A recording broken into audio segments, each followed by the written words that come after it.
MOLU, which is a Mobile Oil Learning Field Unit, brought some exhibits for our kids. It's a multi-million-dollar exhibit. We're really excited that they're here because not only does it target our TEKs for our 5th graders, it's a good learning experience. It ties into college and career readiness because they're exploring careers as well. And I think most importantly, it ties into our STEM program here at Ramona.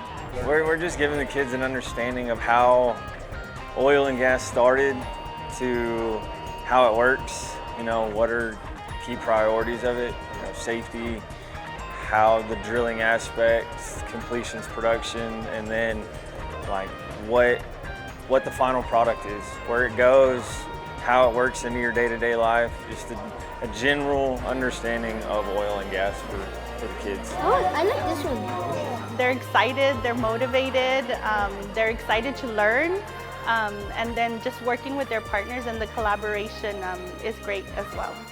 That's number 2. What I found interesting was finding out, well, how you find oil. It's a very interesting process, and it's very fun to get like a hands-on experience. They enjoy it. They love it. It's also this right here. Hands-on learning for them, and kids, younger kids especially these days, interaction.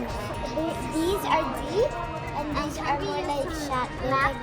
It's a good experience for our kids because most oil is mined in the oceans, and we live in a desert, so a lot of our kids don't get exposure to this. And the fact that they're here and learning about it is an excellent experience for them.